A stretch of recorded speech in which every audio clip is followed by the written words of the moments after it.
بسم الله الرحمن الرحيم.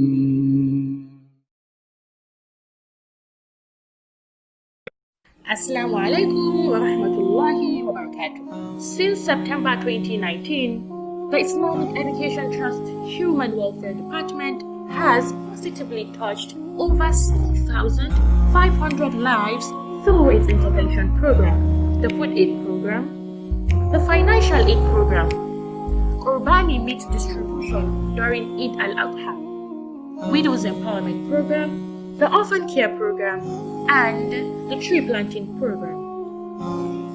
For this good work to continue and be sustained, we need your continuous support. Jazakumullahu khairan as we look forward to your generous donation. Wassalamu alaikum wa rahmatullahi wa barakatuh.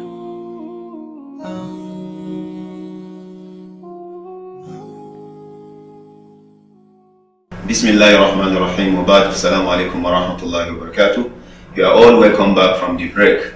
Before the break, Sheikh was started listing or highlighting some examples of how Sahabas use creativity to brought up some ideas, some very wonderful ideas, and he listed that of digging of trench. And I know our Sheikh have more business like Allah. So Sheikh, can you continue the list? With the list. Alhamdulillah, I think one good another example of how companions exhibited this was that of a compilation of the Quran during the time of Abu Bakr as-Siddiq. Wonderful. Radiyallahu ta'ala anhu.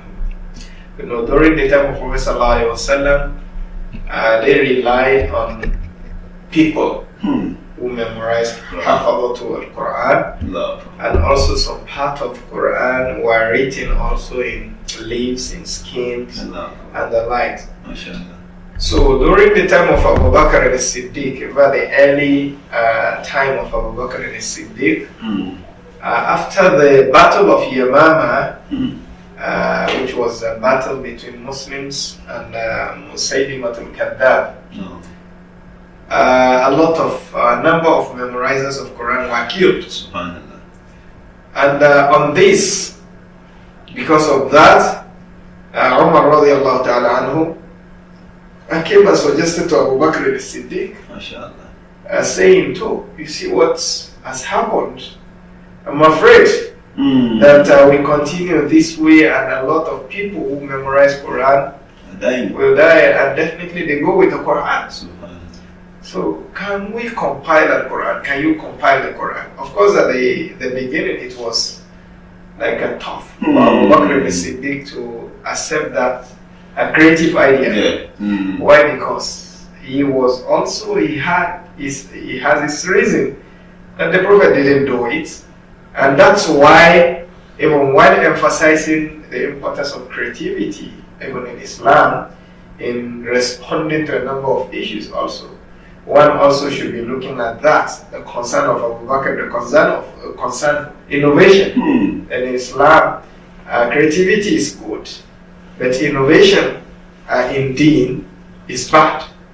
So because of that the similarity, so Abu Bakr felt, how can I do something that the Prophet ﷺ didn't do? But Umar didn't see it that way.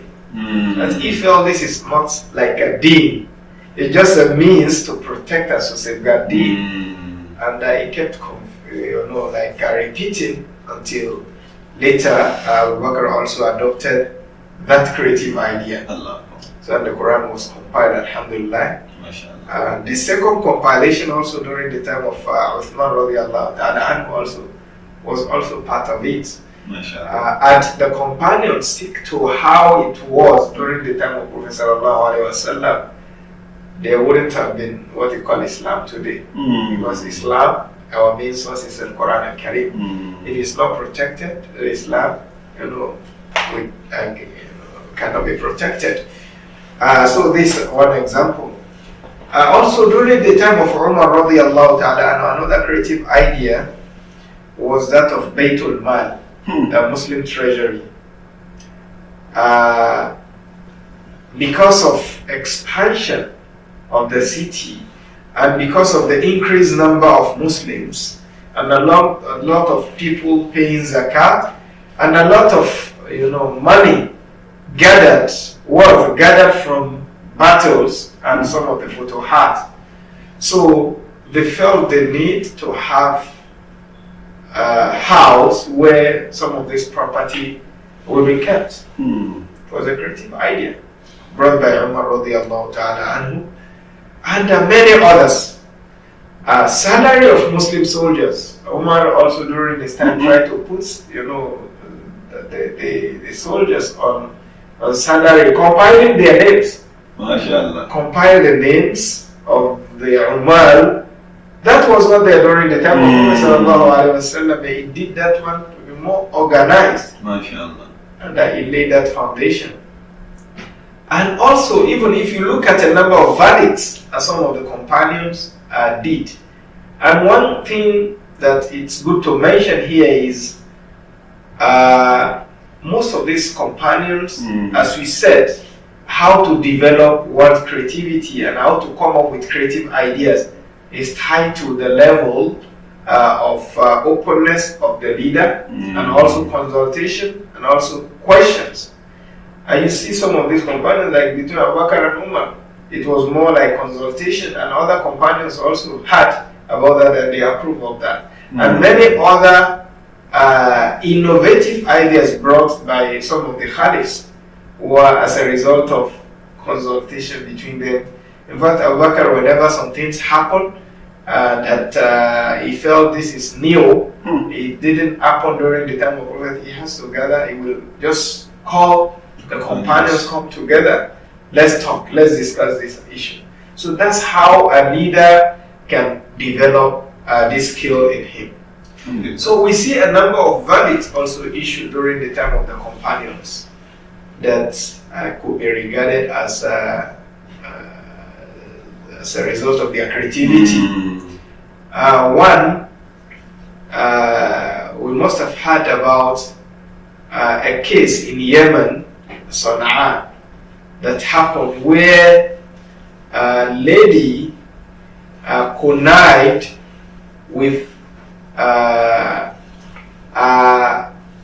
boyfriend in killing somebody. He participated in killing the son of her husband. And the governor or the representative of Umar wrote to Umar in Medina that this is what happened. Who do we kill? How do we handle this issue? Because we know in Islam, وَكَتَبْنَا عَلَيْهِمْ فِي أَنَّ النَّفْسَ بِالنَّفْسِ, soul for soul. Like one person killed, then also he should be killed. But in this case, it's like two people killed. Like, do we kill the one or we kill the two? And when that thing got to Umar, Umar has to call the companions and sought the advice.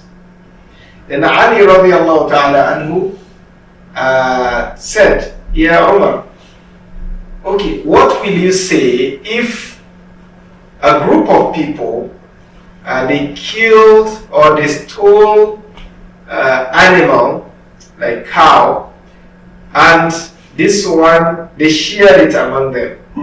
One took the head, one took another part, one took another part. How do you do? Do you cut the hand of one and leave the rest, or you cut their hands? The Umar said, I will cut the hand of all of them. Very good. Then he said, then you have to look at this also. And that's how Umar issued verdict, and he sent to his servant over there that kill, implement had on both of them. And he even said, فَلَوْ اشْتَرَكَ فِي هَذَا صَنْعَاء كُلُّهُمْ لَقَتَلْتُهُمْ. But if all the people of Yemen connived in killing one person, I would have killed all of them. Very good. So you can see this is a creative idea. That's, of course, didn't happen during the time of Prophet sallallahu alaihi wasallam. One might feel that is contrary to the text, but this is a new case. You have to be very creative. And we have a number of tools in Islamic sciences that actually encourage this kind of verdict, this kind of issue or creative idea. Another one that I would like to also mention in this is something that happened during the time of Ali radiallahu ta'ala anhu, which could also be seen as a creative idea. We can say Ali also was creative because nobody did it before him. Where a case was brought to him, a case of a woman housewife who destroyed the virginity of a lady, an orphan living under her, the relative of her husband. So this lady, she was growing up, and Allah gave her beauty. So this lady just forced, called some of her colleagues, friends, and they tie this lady and they destroy her virginity. Then what happened? When the husband came back, and so she told the husband that, you see, this lady has committed zina. So like she has committed zina, and the case was actually taken to Ali radiallahu ta'ala bin the Khalif, and Ali said, do you have witnesses? She said yes, and she brought 4 witnesses for that accusation. Then Ali said, no problem, and Ali brought a sword. Qayyim rahimahullah mentioned this in the Aturkul Hukumiyya,